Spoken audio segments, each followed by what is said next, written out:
With the war in Gaza set to hit the 6th month mark, American and Israeli negotiators are expected in Cairo this weekend. Hamas says that a delegation headed by its deputy chief in Gaza will travel to Cairo on Sunday. The renewed push for a ceasefire and hostage deal comes as Israel is under growing pressure from its American allies. After this week's killing of aid workers in an Israeli strike, the U.S. for the first time suggested that its support could be conditional.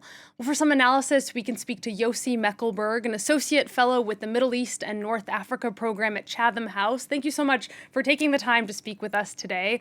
Let's start with this latest round of ceasefire talks, if we can. I know that we know very little about them at this point, but given the developments that have taken place over the past week, do you think there's any more reason to hope that they might finally be successful? Good afternoon. Thank you for having me.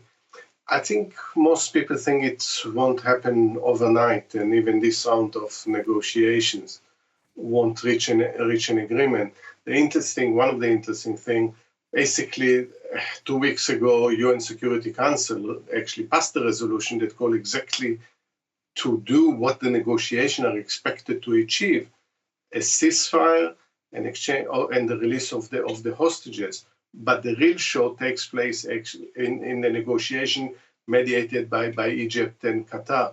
But the positions of both sides are still far apart. Hamas, for instance, would like not a temporary truce, but a long-term one. It would like Israel to withdraw completely with Gaza, and those are things that Israel doesn't agree. The question whether with pressure on Hamas on the one side, on Israel on the other, they can actually breach these differences. And speaking of that pressure, would you say that this attack on aid workers this week was a turning point for Israel's allies in terms of the pressure that they're putting on Israel? I think that there was a build-up towards that because the international community is telling Israel basically, while we supported you after the terrible events of October 7, it was not a blank check to conduct the war the way that you conducted, in a way that 33,000 people, many of them civilians, have been killed. The population of Gaza is on the verge of starvation. And also Israel doesn't achieve anything, just prolongs the war without achieving either the destruction of Hamas as it set as an objective or the release of the hostages. And in the meantime, we'll see how the situation is getting more and more complicated also in Lebanon, in Syria, and with Iran. So at this point, now the idea of suspending, for instance, arms precedes the terrible and tragic killing of these aid workers. But the build-up, this obviously, as President Biden said, outraged the international community. And I think there is a build-up to the point that even the United States suggests that if Israel won't change the way it conducts the war, even the United States might impose severe conditions on supplying arms. You mentioned Iran, and I do want to ask you about that. This week, there was that strike on the Iranian consulate in Syria. Both Iran and their ally Hezbollah have been threatening revenge on Israel. Do you expect that they're going to make good on those threats, and what kind of response might we expect? The Iranian says, yes, they are going to retaliate this time and with force.